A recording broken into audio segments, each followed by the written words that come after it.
Hello, and welcome to this Alumni Festival talk with me, Graham Ross. It's a great pleasure to be here this afternoon, talking to you on this beautiful late summer's afternoon, live here in Clare College Chapel, the place that I've been privileged to call my workplace for the last 10 years. Over the course of the next hour or so, I'm going to share with you some pieces of classical music that have been particularly important to me, and also offering a chance for a reflection on my first decade here as Director of Music at Clare. I should perhaps start with a disclaimer that says that my choice of pieces this afternoon is by no means an exhaustive list. I could so very easily choose a few hundred favourite pieces, so perhaps treat this afternoon like a tasting menu from a more elaborate restaurant kitchen. At the end of the session today, there'll be the chance for me to answer some questions from you. So if you wish to pose any questions to me, you can do so at any point over the course of the next hour using the Q&A box at the bottom of your screens. And I'll do my very best to get through as many as I can at around 5 o'clock. So, where to begin? Well, I think if you were to ask any performing musician to single out one composer who perhaps stood out for them more than any others, the overriding response would probably be Johann Sebastian Bach. And my response would be the same. Bach really is the leading light in all of the compositional canon. And in some ways or other, his music has really formed part of my daily working life as both a performer and a teacher.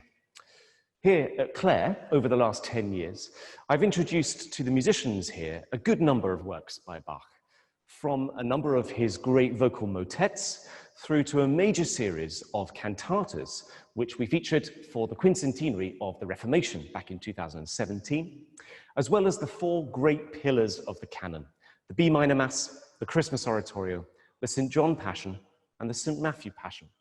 Although my first performance of the St. Matthew Passion will have to wait a little while longer, as our planned performance this year on Palm Sunday in the Netherlands was one of the many pieces that have been cancelled this year as a result of the ongoing pandemic.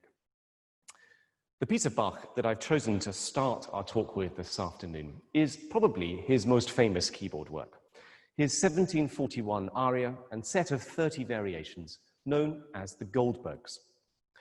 The legend goes that Count Kaiserling, the former Russian ambassador to the electoral court in Saxony, suffered from insomnia. And when he visited Leipzig, which he did on a number of occasions, he nearly always had with him his favorite harpsichordist in tow, the 14-year-old Jakob Gottlieb Goldberg.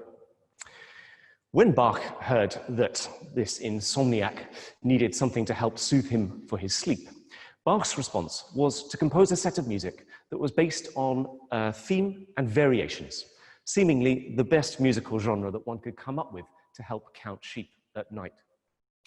Most of us, I'm sure, are familiar with the aria that opens the Goldberg variations. It's absolutely beautiful. But for me, it's the variations that follow that aria that really are the most exciting part about this work. They show great ingenuity from Bach, and he explores so many of the different forms of music in the variations that follow that aria.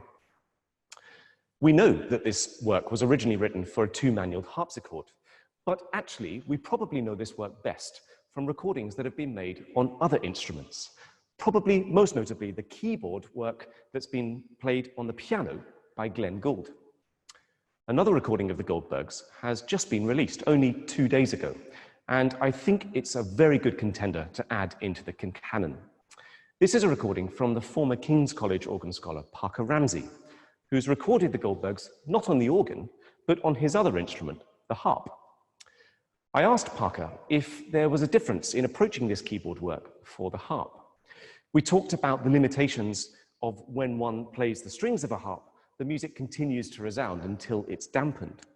And so to approach Bach on the harp is to perhaps concentrate more on the harmonic structure than of the counterpoint. Add into the mix the complexity of foot pedals, which create the chromatic notes on the harp, and the fact that the little fingers are too small to reach the strings on the harp. And one perhaps has to forgo passages of intense speed in order to preserve the poise. I think you'll agree with me when you hear this performance of the first variation that Parker is playing next door in King's College Chapel in that amazing acoustic, that he manages to preserve a great deal of poise, and this is a performance that I'm sure will last the test of time.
Well, even if the legend isn't factually accurate, I think we can agree that Count Kaiserling would have had a good night's sleep had he had a performance like that played on a harp by his bedside. This building holds so many memories for me, and I hope it will be the place where many more memories are formed in the years to come. One of the first memories I have from here is back in my undergraduate days when I studied music here from 2003 to 2006. And in my second year, I ran the College Music Society. And for the annual dinner that year, I invited back two of Clare's most distinguished musical alumni, violinist Andrew Manzi and harpsichordist Richard Egar, who, apart from introducing me to a dangerously toxic student cocktail they recreated for the occasion in the college bar below, they treated us to one of the most electric recitals I've ever been to in this chapel. Their recordings together have, of course, gone on to be a great partnership. And one of those recordings, which I fondly remember from my student days, is that of the Rosary Sonatas of Heinrich Bieber. This is a set of 15 sonatas for violin and continuo. And at the end of them, there's a Passacaglia, the musical form which is based on a repeating figure, a little bit like Pachelbel's canon. Those 15 sonatas are each based around the Christian Rosary devotion practice, with each sonata based on a different part of the Christian story, and also possibly on the Feast of the Guardian Angels. They were completed by 1676, but remained largely unknown until their publication in 1905. What I think is particularly special about these sonatas is partly their virtuosic writing, particularly for the violin, but also their use of what we call scordatura, where each of the sonatas are based on a different tuning of the violin. Bieber asks for the strings of the violins to be retuned in order to create different sonorities and different sound worlds for each sonata. And I think the reason he does that is in order to make sure that they match the mystery of the Christian story that they're telling. Andrew Manzi, in his recording, gives an excellent brief explanation of the scordatura. And we can look at that briefly now by taking an example of the Allemande from the 12th sonata, which is on the theme of the Ascension. Bieber makes it slightly easier for his performance by notating his score as if the strings of the violin were still tuned to their ordinary pitches, G, D, A, and E. But if I play you this short extract from this sonata, I think you'll agree with me that it sounds nothing like something that's written at the end of the 17th century.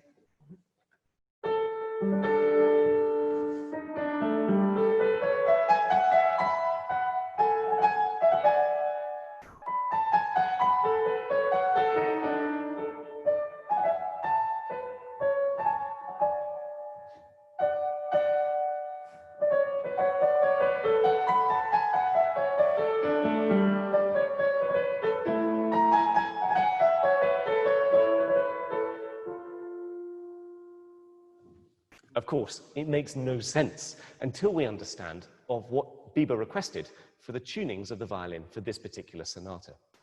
He asks the performer to retune the bottom string of the violin, the G, up a fourth to the C.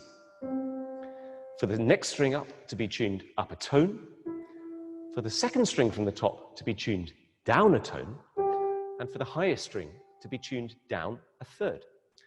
The result is that the four strings of the violin now sound like a C major chord. A seemingly open and uplifting sonority that one perhaps would agree is perhaps best for this theme of the Ascension.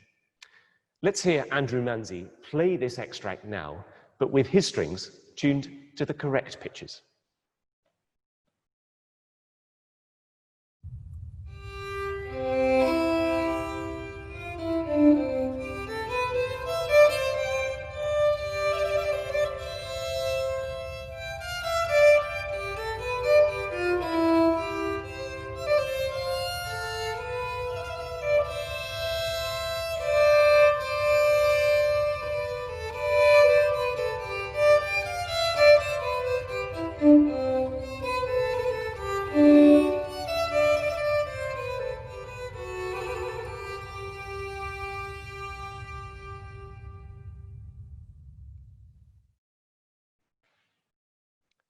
If you don't know those sonatas, then I really urge you to go and seek them out. And in particular, that Passacaglia I was mentioning, written for solo violin. And we're almost certain that that becomes a precursor to Bach's own Passacaglia he wrote for the same instrument.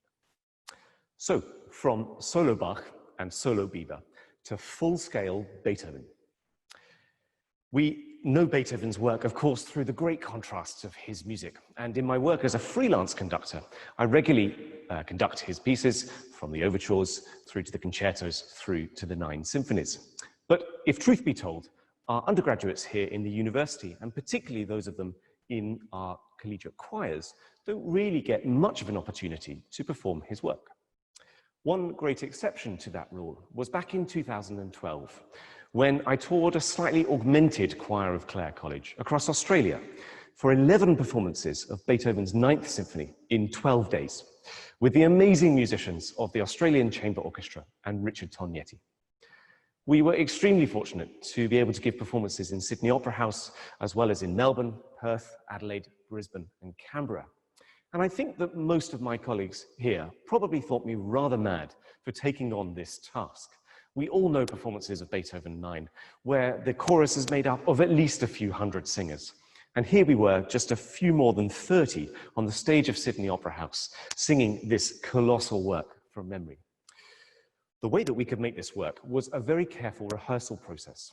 In the Australian Chamber Orchestra's forces, they were playing on gut strings, and with period wind and period brass instruments, we were able to very carefully hone the sound to make the balance work. And I have to say, the end result was something rather special. The international press seemed to agree with us, and it was lauded as one of the best concerts of 2012 and went on to win a Limelight Award. Of course, poor Beethoven has rather suffered in this year, which should have been a great celebration of the 250th anniversary of his birth. Instead, all of those great plans that people have had to perform his works have tended to be thwarted by COVID-19. But one Beethoven work that I've been rediscovering in recent weeks is a piece that we also performed on that Australia tour in the first half of our concerts. It's his Calm Sea and Prosperous Voyage, setting two texts by Goethe, which later went on to inspire Mendelssohn in his own concert work of the same title. The first poem is portraying the dread and the nervousness of a lack of winds on the sea, and the ship that's in the sea is unable to set sail. But come the second poem, the winds pick up, the ship sets sail, and we head off on our prosperous voyage.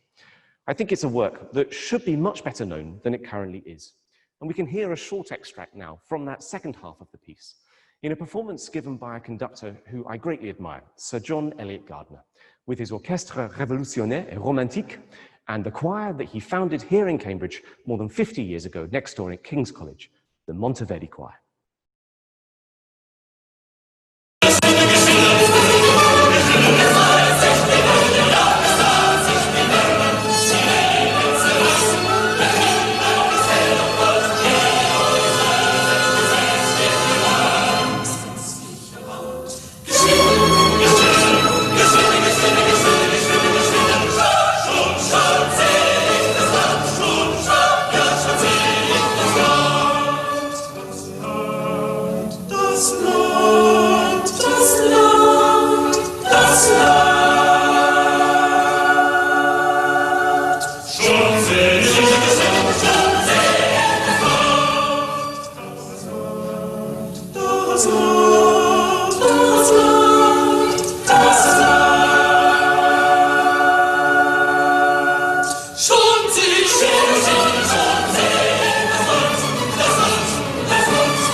What an amazing piece that is.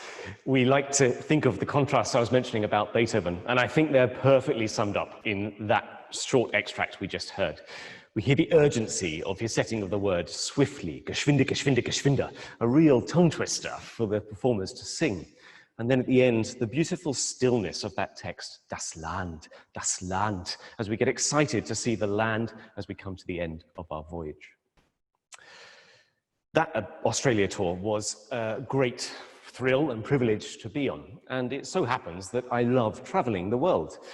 I relish the opportunity to meet other people, to meet with different contacts, meet with different pieces of music from around the world, and to share that with my audiences when I come back to England. There have been so many amazing opportunities I've had here over the last 10 years, particularly with the choir from Clare College, that there's too many to sum up here. But despite ever-increasing burdens on finances and on budgets, I've now taken Clare Choir on 27 international tours in the last 10 years. And despite the fact that the main reason why we exist as a group is to provide the music for the liturgy in our chapels, I do think that touring plays an extremely important role for young musicians. It helps us to create very strong friendships, which in turn strengthen the musical bond of the ensemble.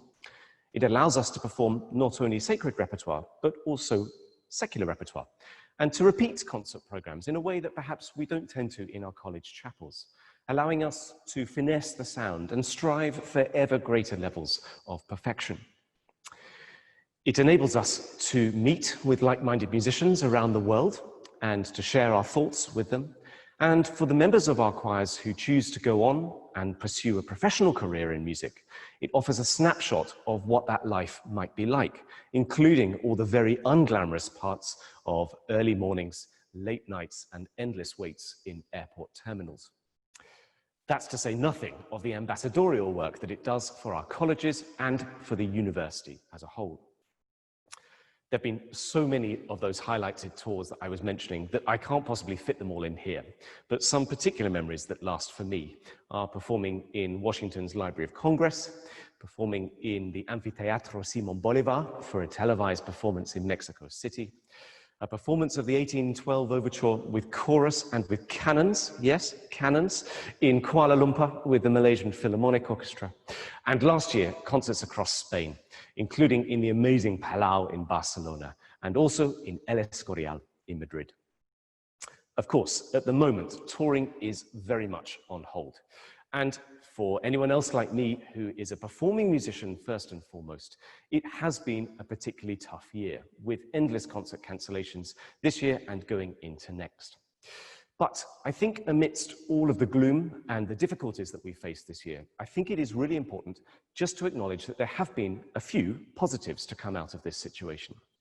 I, for one, have been grateful to spend a little bit more time pausing and breathing. And in this richly fulfilling, but often quite frenetic life, I've been extremely grateful to have the opportunity to do that.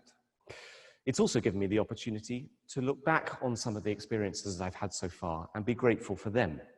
And one particular opportunity I shall never forget was a couple of years back in France, where I took the choir of Clare College on tour. It was our third collaboration with the excellent maîtrise of Notre Dame, who had been over here 2 years previously to work on a French program with us here in Cambridge. They kindly returned the offer, and in 2018, we gave a concert with them in Notre Dame Cathedral, this time working on an English program. And at the end of that program, it culminated in a performance of Lux Aeterna, a choral arrangement of Edward Elgar's Nimrod from his famous Enigma variations. That piece, with its hushed opening and its soaring melodic lines, has always been a favorite of mine. But I think even more so now, it will be indelibly linked with that particular day in that particular building. And I'm sure that all of the singers who were there with me that day would agree with me. We are so fortunate that that afternoon in Notre Dame, our dress rehearsal was filmed on a phone camera. And it's something I'd like to share with you now.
Special memories indeed. Thank you to all those of you who have already submitted questions through the Q&A box at the bottom of your screen. Do keep them coming, and I will do my best to get through as many as I can at the end of the talk. Of course, we don't have to travel the world in order to be able to enjoy and experience buildings of great architectural wonder when we have so many here on our doorstep in Cambridge. Every time I come into Clare from Queen's Road, I walk up the avenue through Clare's beautiful gardens. And every single time, without fail, for the last 10 years, I've always taken a moment to pause on Clare Bridge, just to take in the sheer beauty of this place.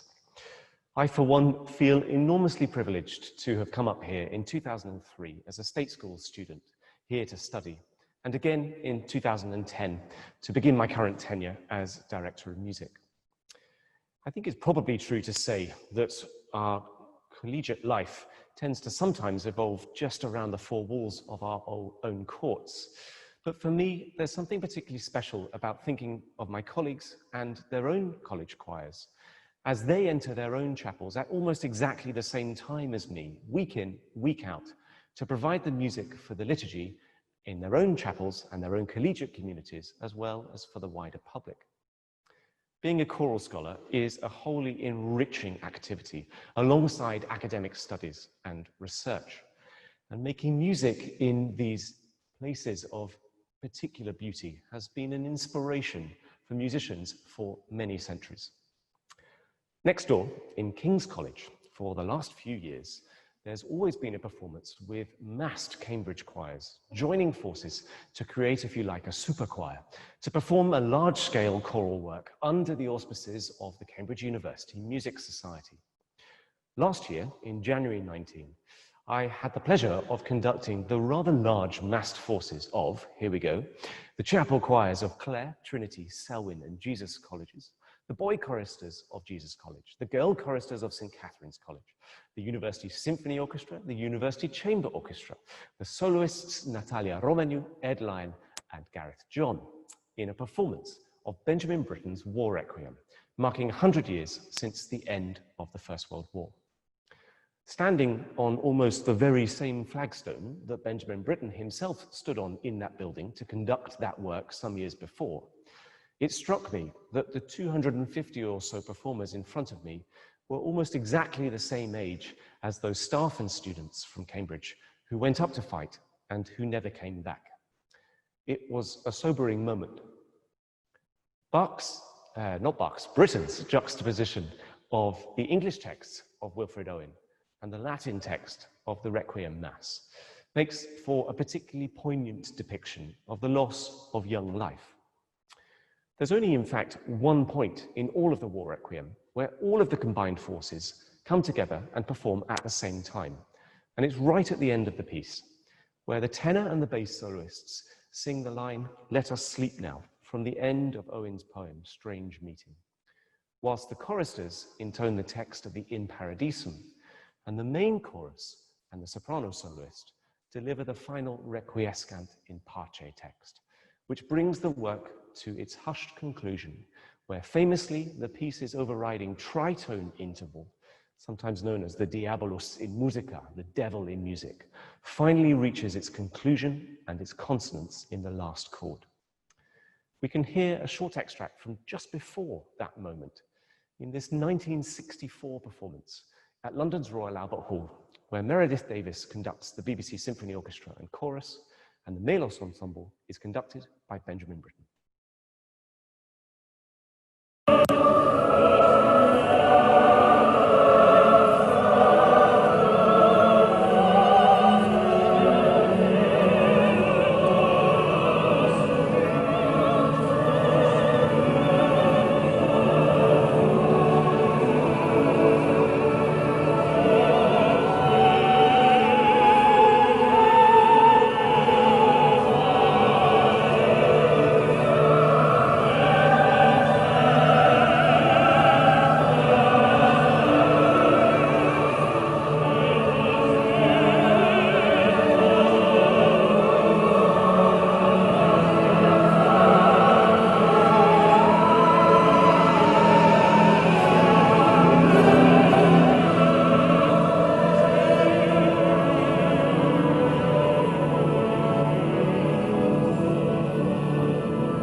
Benjamin Britten was a great friend of Dmitri Shostakovich, whose music has also played an important part in my life so far. Shostakovich was a keen admirer of the Moscow Chamber Orchestra, which was founded in 1955 by Rudolf Barshai, a pupil of Shostakovich's and an eminent conductor in his own right in the last century. Shostakovich gave the MCO and Barshai the great honor of premiering his deeply felt 14th Symphony. And after that, Barshai approached Shostakovich to seek permission to arrange some of his string quartets into works for string orchestra. Shostakovich, who was very ill at the time, his address was essentially the Kremlin hospital, urgently requested the first of these scores, which was to be an arrangement of his 8th quartet. And on receiving the score, he gave it his unequivocal endorsement, going so far as to include it in his own catalogue of works with its own opus number, opus 110A, and even saying that Barshai's arrangement was an improvement on his own original. Barshai, of course, was hugely enthused by this and went on to arrange 4 further string quartets into the set of 5 that we now know as the Chamber Symphonies. The first of these to be completed was that 8th quartet, which is the weightiest of the set and known for its confessional qualities. In it, Shostakovich quotes many of his other famous works, including the 1st and the 5th Symphony, his opera Lady Macbeth, as well as the 2nd Piano Concerto.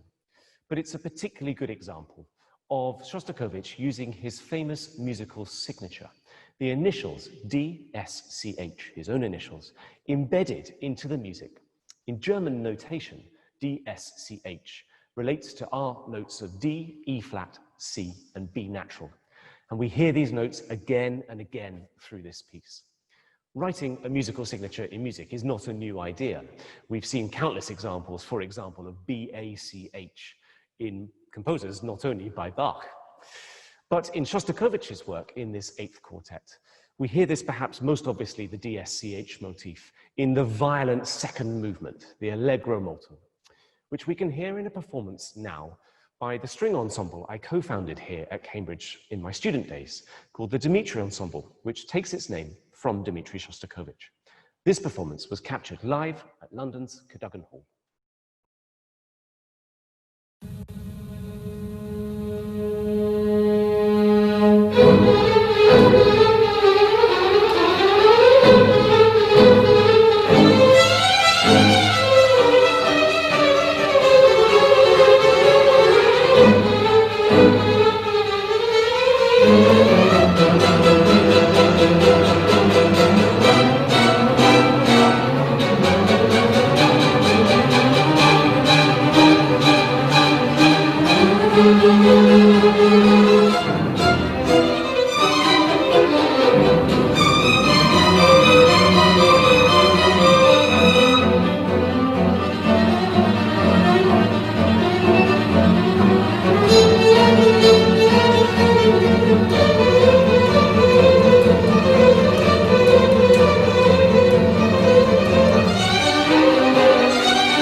There's so much visceral energy in that music. I absolutely love it.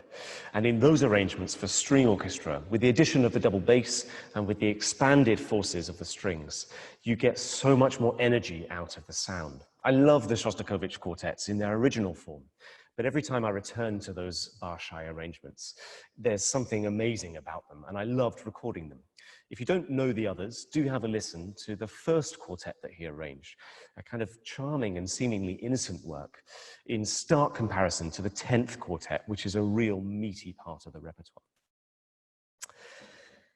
I love many things about my job here at Clare, but one of them is to explore different repertoire and to introduce it to my students here. The very first recording I made when I was 24 here at Clare was a disc of music of Imogen Holst's choral works. Then a rather unknown composer. She was a fantastic individual, a musicologist, a dancer, a singer, a recorder player, and for many years the amanuensis to Benjamin Britten. So I went to the Red House in Aldborough, where her manuscripts are kept. And having transcribed a number of them and explored some of them, many of which had never been recorded before, we made a recording of her works for the record label, which I now still record for, Harmonia Mundi. The nicest thing about doing that recording was not only exploring unfamiliar repertoire and some of the plaudits that we received when the album came out, but actually what's happened in the 10 years that's followed. The number of people around the world who've contacted me to say that this particular album has introduced them to her music is a wonderful feeling to have. Since that moment, we've gone on to record many other works by composers who are lesser known and perhaps unjustly neglected. And I'm really delighted to have seen in the last 5 years in particular, a much better addressing of the gender balance in the composers that we perform in our services and in our concerts. We still have some way to go, I have to admit, but I do think that things are moving in the right direction. In the term that we're about to encounter, which I'll talk about a little bit later, in every single service here at Clare, we have music by male and female composers, and this is something that we've been doing for many years. I think those of us who conduct can be sometimes guilty of just churning the handle and returning the same pieces again and again into the concert programs. But it is upon ourselves to make sure that our audiences and our performers alike are as exposed to as much repertoire that's new to them as much as the familiar repertoire that we all know and love. I remember some years back introducing a piece by Arnold Schoenberg to the choir here at Clare. And I remember one of my choral scholars at the time looking at me completely baffled and saying that this was simply impossible. This was his amazing, difficult, and rather epic motet, Friede auf Erden, Peace on Earth. And it is hard. But with regular, short rehearsals throughout the academic term, we achieved the seemingly unachievable. And by the end of the term, in preparation for various concerts, that same choral scholar, unknown to me, then came up and said, "Do you know what? I think this is my favorite work," and was completely bowled over by it. And I think that even only if one person comes up to us to tell us that as conductors, then we must be doing something right, particularly in a place like this as an educational establishment. I feel very strongly that we need to educate our students here, who after all are most likely to go on to become tomorrow's conductors, composers, instrumentalists, singers, musicologists. And if we can open their eyes and indeed their ears to as broad a range of repertoire as possible, then hopefully they will continue to fly the flag as the canon increases in the years to come. One piece that was a new discovery for me was a few years back in Denmark when I was working with the excellent Danish National Vocal Ensemble. They introduced to me some traditional Danish folk songs, which were completely new to me. And so popular are these folk songs that they're apparently played every evening on national television in Denmark. So proud are they of their national heritage.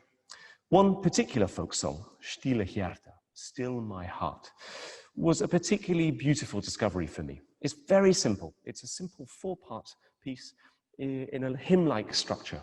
And it sets a text for the end of the day, for the setting of the sun. Its translation from the Danish is roughly as follows. Still my heart now sets the sun, while the moor is resting. Herds now homeward are begun, and the stork is nesting.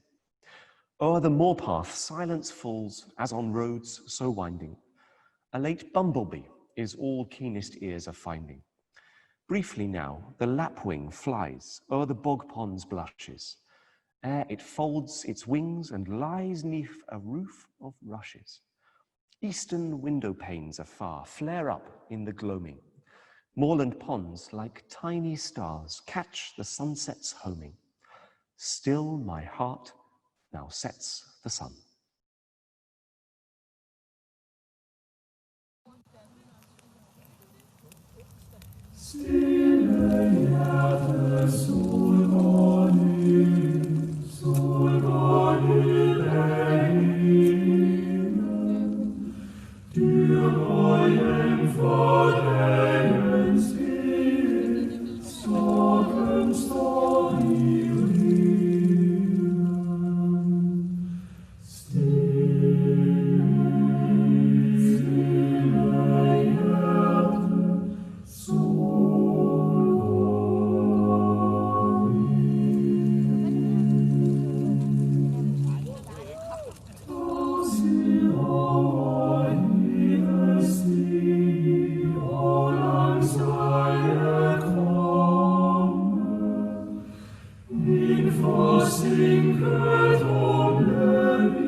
It's rather beautiful, isn't it?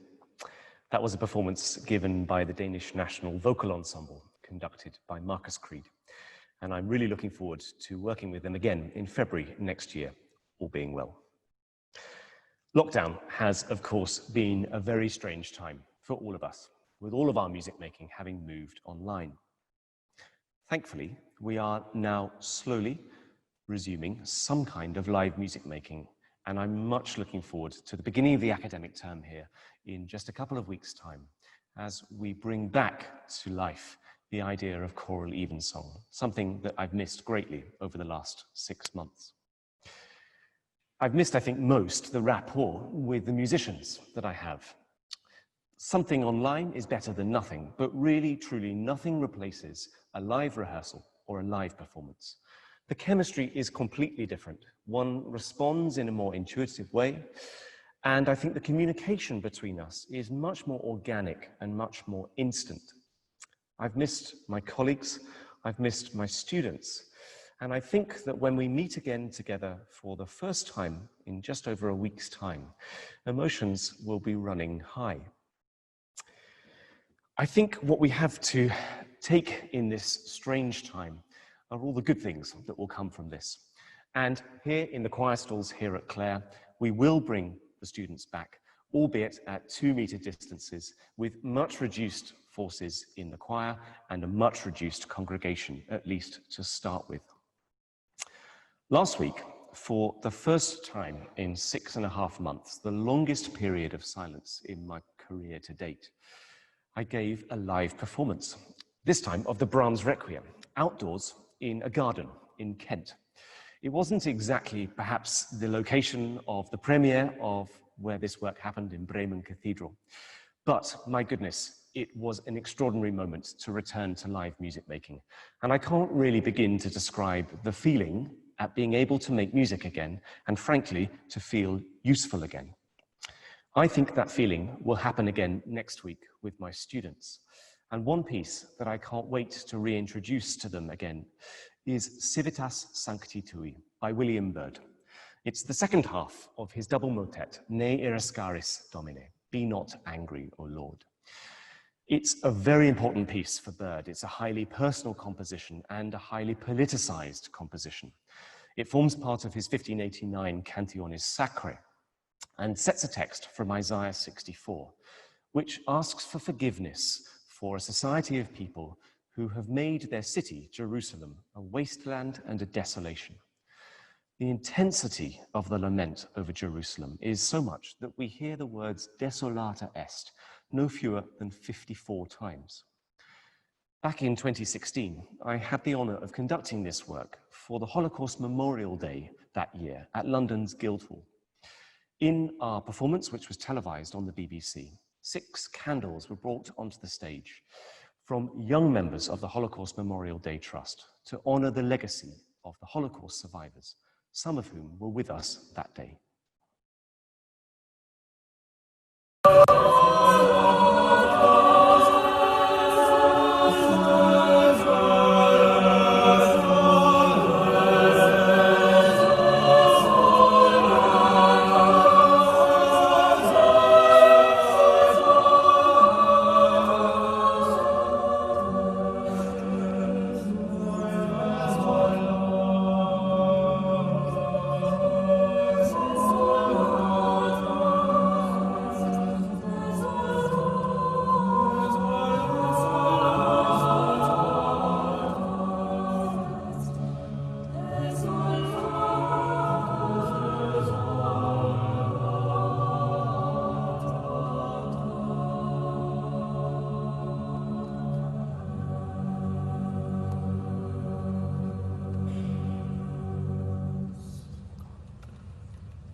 So we're coming to the end of my selection, and there is still just time to submit some questions if you want to through the Q&A box at the bottom of your screen.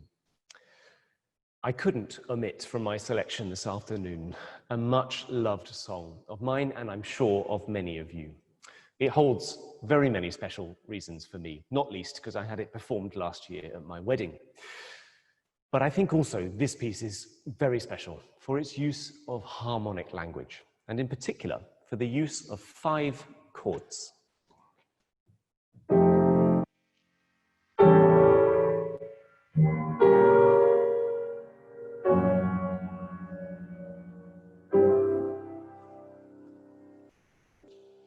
I wonder how many of you already know what this piece is. It's a chord of F major 9, A7, E flat 7, a Neapolitan 6th on G flat, and a chord of C major.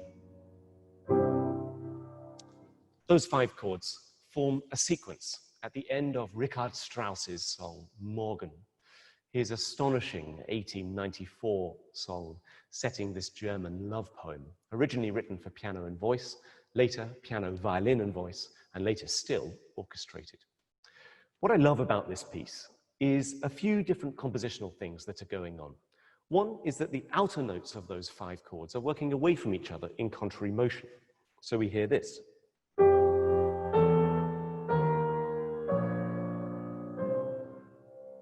There's nothing particularly special about that, but I think what is special is what Strauss does with the chords, or rather, what he doesn't do with the chords. If we hear this chord, we would probably expect it to resolve to this. And if we hear this chord, we would probably expect it to resolve to this. And if we hear this chord, we'd probably expect it to resolve to this. But Strauss omits all of those resolutions and leaves the sequence of chords hanging without those chords that we're expecting. And the result of this, I think, is something that's rather on edge, perhaps, or something that doesn't have answers. If I play you that sequence again, we hear the three chords.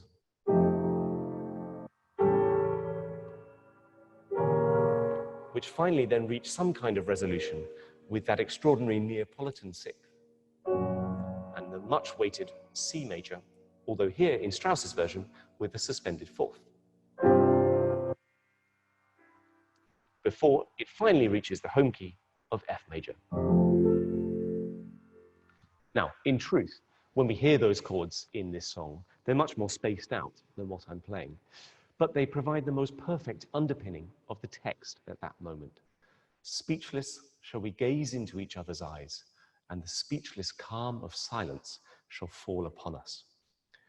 There are so many recordings of this work, it's hard to choose one. But I think the 1974 recording of the original version for piano and voice, given by the late Dietrich Fischer-Dieskau with Wolfgang Sawallisch at the piano, is particularly unbeatable.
A lot of people have been asking me how we've been able to keep music going during lockdown. And I'll be talking a little bit more about that at Friday's Alumni Festival talk, when I'm joined by my colleagues Dan Hyde, Sarah MacDonald, and Matthew Martin. In short, some of the things we did here at Clare was to create a weekly podcast for the college community and to create a series of Music Mondays with performances given by some of the current students and some of Clare's alumni. One other thing that we did was to join forces around our individual homes and create, like so many other people did, some virtual choir videos. One of those videos that I put together was a performance of John Rutter's A Clare Benediction. This is a piece that we sing here in the chapel at almost every graduation service, certainly for the last 10 years that I've been here. But what I thought for this virtual choir was not just to include the members of the current undergraduate choir, but to open it out to Clare's musical alumni. And I was completely bowled over by the responses that I had from musicians around the globe who'd all studied in this place.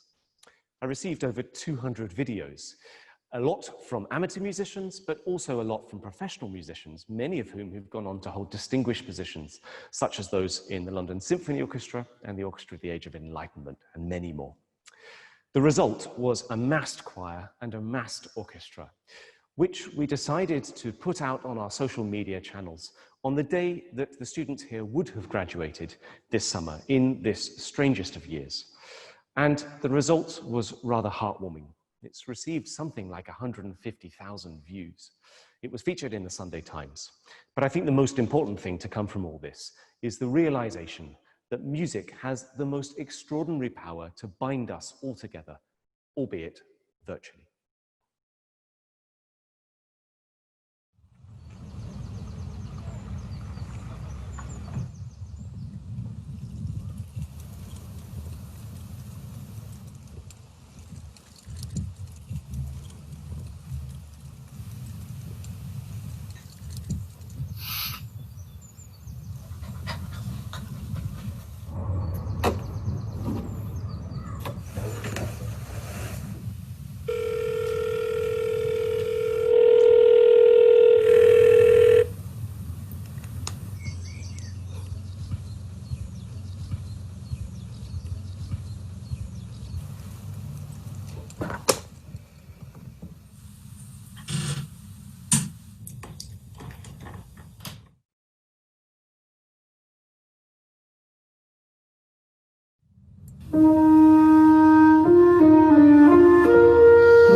Well, thank you so much for staying with me through the last hour or so for the talk.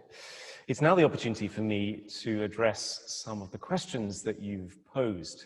Thank you to all of those of you who have done it. Through the power of technology, I'm here with my laptop and able to see the questions on the screen. I'm very much hoping I don't receive an email in the midst of this with endless sounds going off. So one question's come in to say, other than English, what is your preferred language to perform choral pieces in? Well, it's a good question. I think actually, probably on balance, in the chapel scenes, we tend to actually sing perhaps even more Latin than we do English. So much of it, of course, exists in the past, in the repertoire, but we try where possible to have a go at as many languages as we can. We pretty regularly sing in German here, and I also really enjoy singing in Russian. We've done a number of the cherubic hymns from the Russian school on a disc we made here at Clare a few years back. And the thing about working in a place like Cambridge is there's usually always someone in the choir who knows more than you do about one particular subject. And with a number of linguists in the choir here, it's rather useful to have them on hand when we come to some of those languages, particularly when we come to languages that are less familiar, even more so. In the last year, we've been exploring some Icelandic repertoire, which has definitely been a learning curve for me, but I'm always keen to try new stuff. The Danish piece I played you earlier, I have introduced to the repertoire here at Clare, and I've learned a few words of Danish through my work over there, but I hope never to have to repeat the situation I did a few years back, where suddenly at no minute's notice, I was told that I'd speak in Danish on national radio. That's a moment I will rather quickly forget, if possible. So another question is, do you have a favorite venue to perform in? Well, I have to say, I'm rather taken by this place and this building. As I said earlier, this is a building that holds so many memories for me. And you can hear just from my speaking voice here this afternoon, it's a beautiful acoustic in Clare Chapel.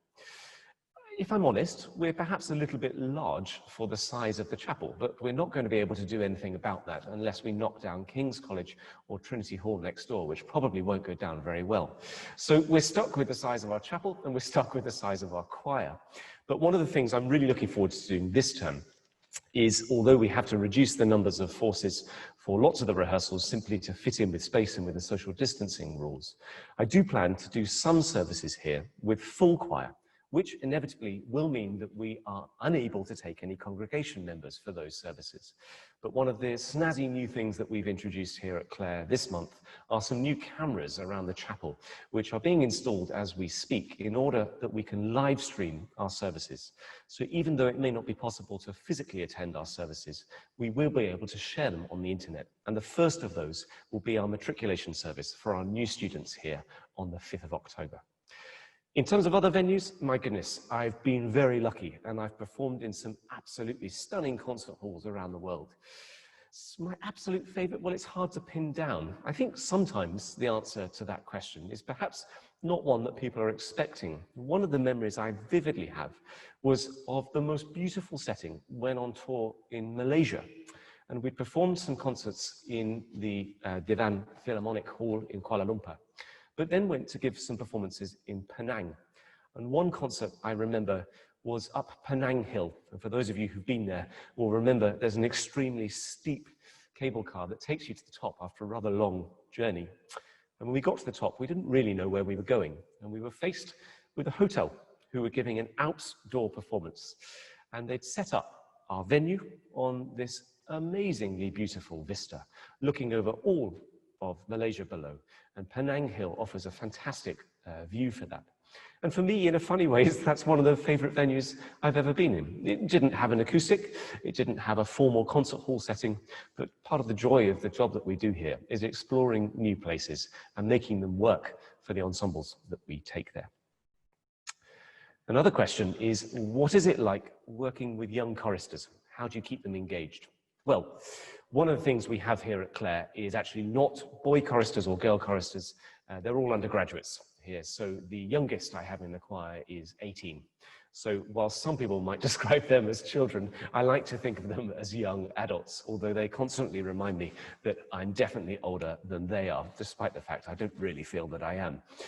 When I have worked with young choristers in my other projects, really, the truth is to treat them exactly as you would to treat adults. You'll be amazed at how much you can achieve when you just simply respect the ensemble that you have in front of you.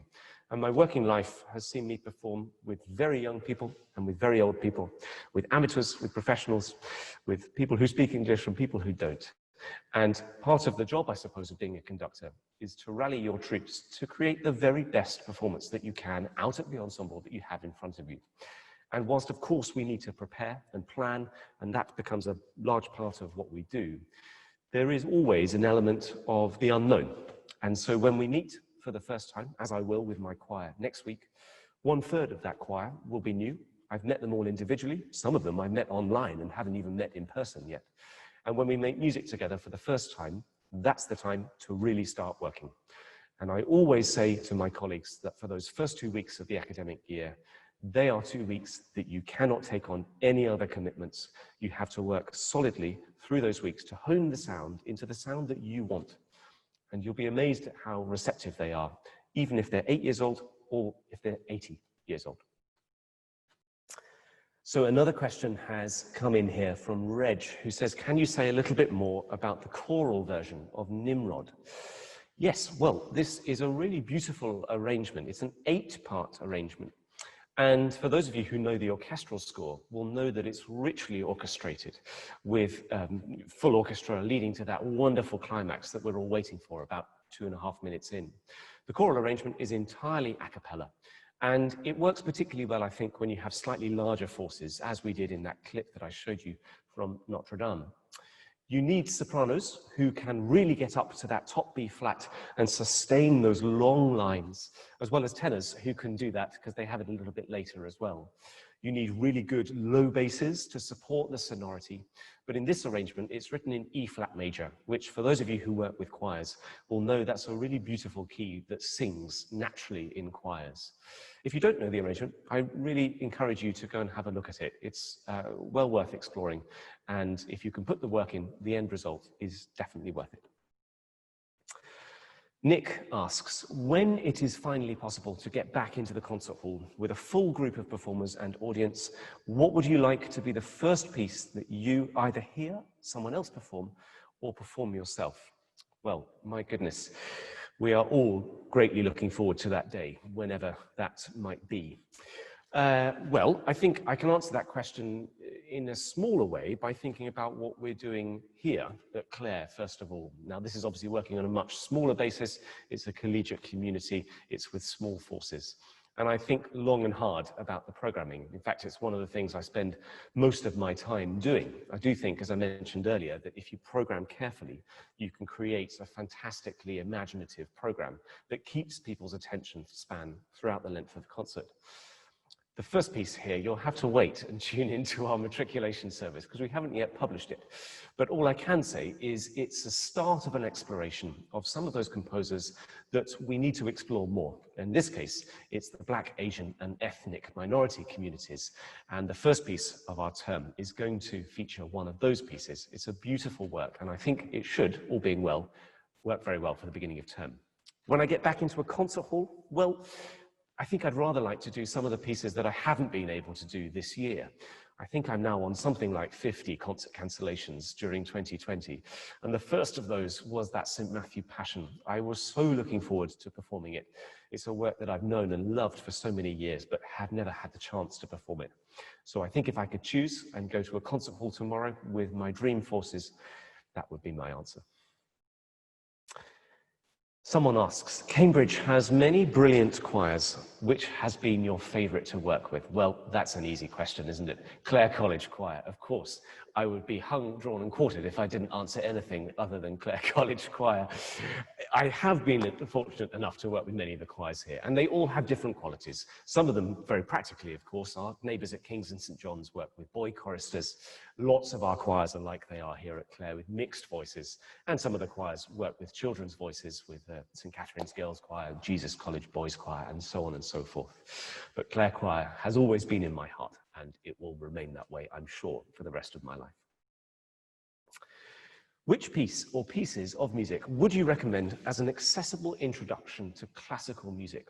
Well, that's a good question. I think it depends slightly what you're looking for. If you are completely new to classical music and you want to simply hear something you've never heard of before, then I think you can't really go wrong than starting with Mozart. Mozart is a composer whose melodies sing and they stay with you day in, day out. And there's so many fantastic examples.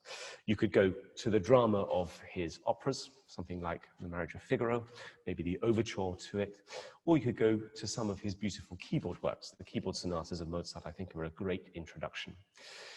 If you want to go something perhaps a little richer and deeper, then go to the Mozart Requiem and go to the first bit of the Requiem, because that's the bit that we know that he wrote before he died. There's so much great music of Mozart, and I think that he probably is a very good place to start. Do I find the surroundings of Clare College inspire me musically? Well, absolutely they do.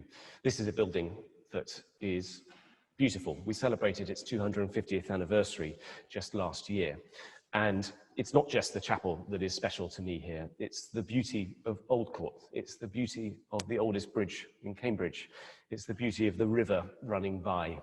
It's the beauty of my office here, which has windows on both sides overlooking King's and overlooking Clare. It's the beauty of making music in a place that I love and in a place where the students are here and they also love what they do. You find that there is an innate enthusiasm to what people do here. And the students are hungry to learn. And as a conductor, a teacher, and an educator, you can't really ask for more than that. I've got wonderful fellows here. And at the moment, for those of you who are unaware, Clare College is going through some building works. So if I'm honest, it's not the most beautiful in its current state, but it will be again in a year or two's time.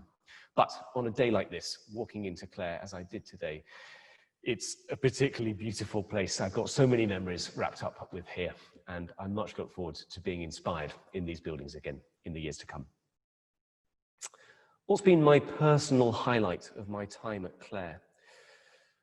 I'm not sure it can be pinned down to one particular occasion. I think probably the highlight for me are the people, and it's the people that I meet here. And I think in particular, it's the students that I meet. And I've now been here for long enough that a good number of my students have, of course, graduated and gone into the profession. When I began my tenure here, one of the things I did was to set up a new website for the college choir. And in doing that, I approached a number of Clare's alumni to ask for their opinions on Clare and what they felt of this place. And one of the answers that came in was from my predecessor but one, John Rutter, who, as you know, was director of music here in the late 1970s. He summed it up by saying that Clare for him is like a family of all of his favorite musical people. And I kind of think it's the same for me too, and I'm sure for anyone who's been here. As I stay in this job and as the number of people who've graduated from here, who've been under my tutelage, go out into the world and either make music or follow professions of different subjects, they stay with me and they stay friends with me and they become an ever-increasing musical family. And on the occasions when we can welcome them back, which at the moment, of course, is rather harder, we have a wonderful memory of this place. And I think that I hope, will go on for many years to come. And I know is the same to be said of my colleagues in their own colleges and their own college communities. Now, David has asked a specific question about the choral, or indeed the musical tradition of Scandinavia and the Baltic republics. And he says that it seems that these are still unjustly little known in Western Europe, from Carl Nielsen and his choral works through to the many other composers. Why is this? Well, I'm not sure I can provide the absolute answer to that question, David, but I think that there are people who are exploring this repertoire. My colleague Stephen Layton down the road at Trinity College has made a wonderful recording with his Trinity College Choir called Baltic Exchange. And he, I know, has been pioneering in looking at the repertoire from the Baltics, exploring it and bringing it into the ensembles that he works with here in the UK. Carl Nielsen is a fantastic example, and I remember the first time I went to Denmark as a very young conductor working with the Aalborg Symphony Orchestra in the north. One of the first pieces I conducted was Nielsen's Fourth Symphony, which, as an Englishman stepping into a Danish concert hall with a Danish orchestra performing the work of a Dane, was a slightly terrifying undertaking. But to be honest, it's just like any other piece of music on our desk. We learn it, and we learn how to analyze it and how to prepare it, and we try to produce a performance that is to the best of our abilities. I certainly look forward to exploring more of the Scandinavian repertoire alongside all the other gems of the repertoire that we're still yet to discover. Another question that comes in is, are there any pieces of music you haven't had a chance to perform that you would like to perform in the future? Well, yes, the short answer is there's about 1 million of them. I won't get through all of them in my lifetime, and I'm sure there's many, many of them that I don't yet know myself. As I mentioned, the pieces that I was really looking forward to performing this year, I hope will come back into the diary at some point through concerts that take place again rather than straight right cancellations.